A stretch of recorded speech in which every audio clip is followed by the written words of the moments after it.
welcome. Welcome, spiritual seekers. My name is Joy D. Fanning, Astronaut of Life. I help spiritual seekers go inward to explore through meditation. And every so often, I make what's called a personal truth video where I talk about my experiences in meditation and kind of the lessons I've learned with them. Today's lesson, I've been very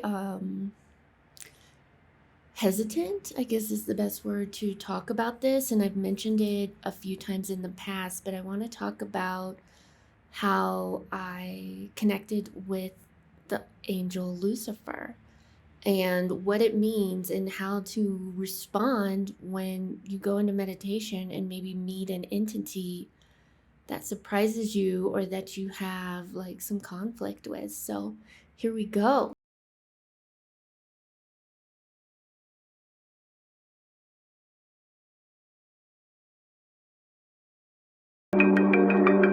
Okay, so I was looking back in my notes and it looks like it was like around November where I first was introduced to Lucifer, and it was working on my chakras and kind of seeing guides with them. And when I got to my crown, I was meeting all the guides and they were all hunky dory, and then when I got to my crown it was Lucifer. And what I also find interesting, the first time he showed up, I got freaked out because I grew up Southern Baptist, which is a branch of Christianity and Protestantism. And obviously, Lucifer is considered evil. He's considered to be Satan, a fallen angel, all these things, right? So then I see this angel and I just get this knowing that it's Lucifer, and I'm freaked out. Like I just stopped meditating, like, total freak out. So that can happen, right? I had to really sit with it. And I know there's a lot of talk out there about protecting yourself and things like this. When I meditate, I set the intention that I only meet beings for my highest good. And I had done that when I met Lucifer, and it really challenged me. I was like, does that mean it's not working?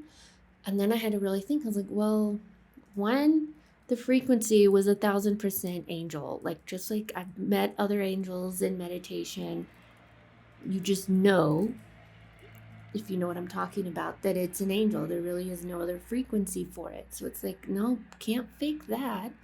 And he said it was Lucifer. And I knew I needed to meditate more with him and on him, but I was very hesitant. I didn't do it for like a week.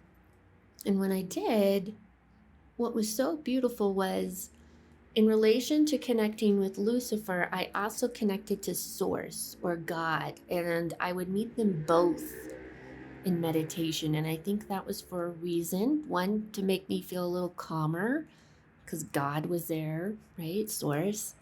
And what Lucifer really showed me was his relationship with God, which was beautiful. And every time I did this, I would, my knowledge, my understanding of God or Source just expanded. At first, it looked like I was in space. There's just emptiness, right? And I saw this metal infinity. I don't think it's really metal, but it looked metallic. And it was moving, and it was going in this infinity sign. And when I first saw that, the first time, I thought that was God.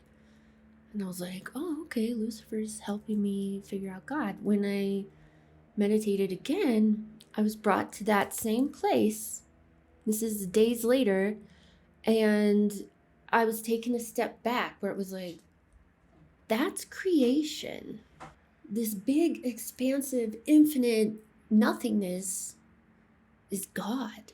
This is God. It just never ends, right? This is Source. This is where it all is. And this tiny little infinity is all of creation, just repeating itself, going in loops. It was mind-blowing, totally mind-blowing.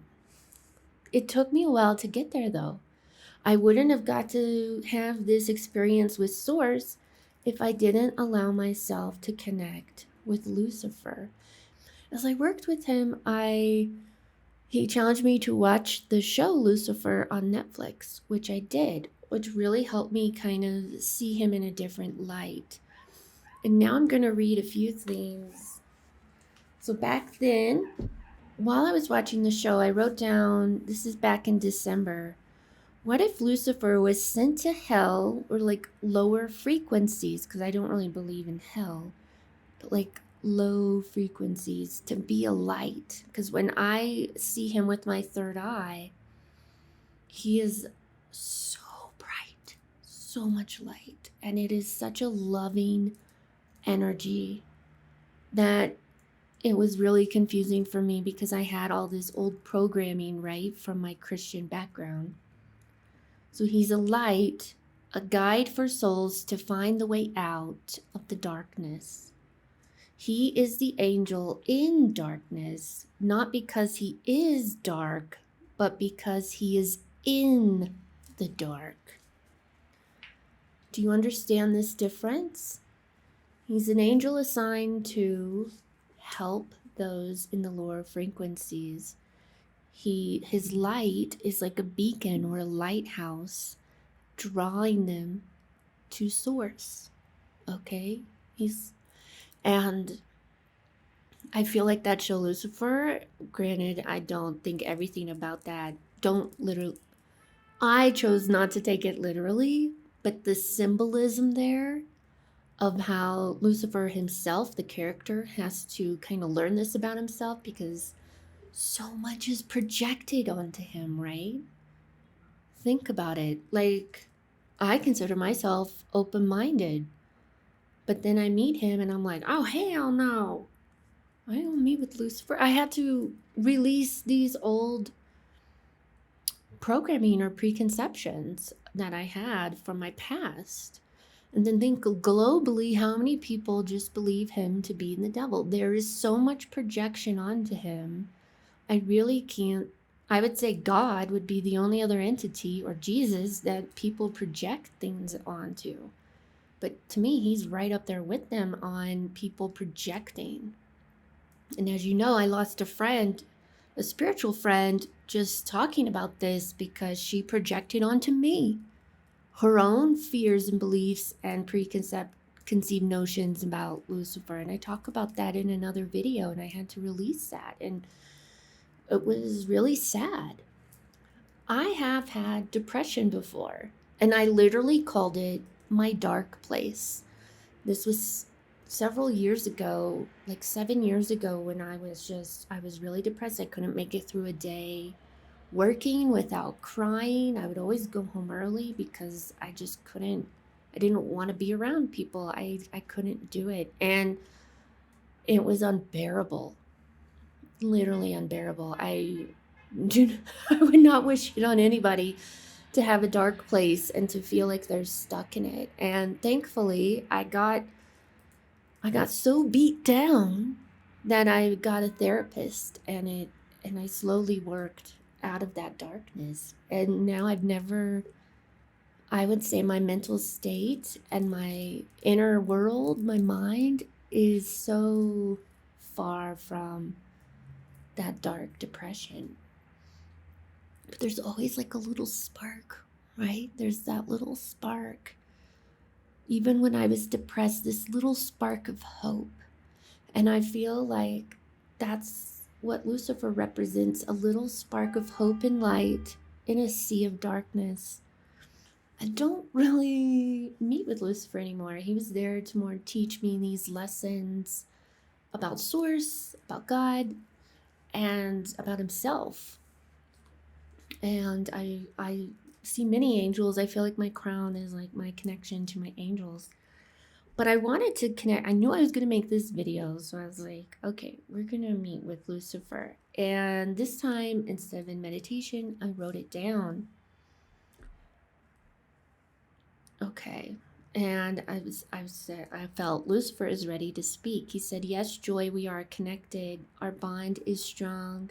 I understand why many fear me, but the stories you have of me on earth are false. My light is shown to those who need help out of the darkness, a darkness that you yourself have experienced." He's talking about my depression. "I have never and will never harm humans. My light reflects that of Source, or as many of you on earth call God. There is no Satan who rules over you, just your own fears. People blame me when they don't wish to see what is in themselves." So when I remember as I was writing this, that phrase, "the devil made me do it," came to mind. It's like you don't want to take responsibility, so you just scapegoat Lucifer, right? Love. My light is love, and its intensity is too much for some. Do not fear me. Do not fear the love of Source. Thank you, Joy, for facing the fear and talking about me. The time has come for humanity to know the true story. To all who hear this, let your love shine. Never dim it for the sake of others. Ooh, that just gives me like another lesson from Lucifer. He keeps shining even though everybody assumes he's the devil, right? I think it is very, what's the word I'm thinking of? Maybe it'll come to me. When you make assumptions that you know the stories of the Bible or the real history, that feels very ego-based to me. I I I don't know. Can you feel that energy? That just feels like you're assuming things and you're saying it's truth, but you weren't there. Or if you were, you don't remember. Right?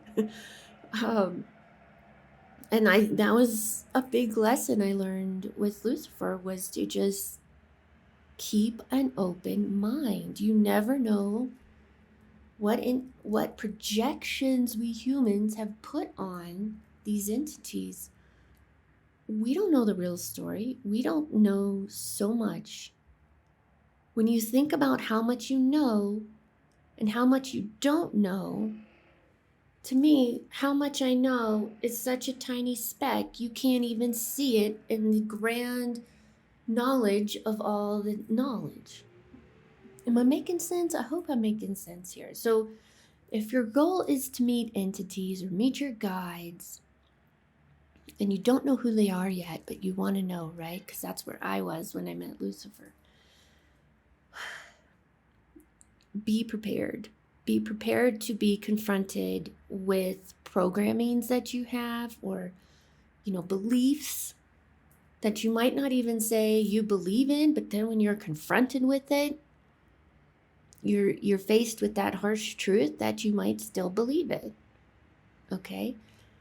There's several entities out there that have preconceived negative projections. I'm just going to say projections on them. When really, in reality, if you dig into their story, they're not negative at all.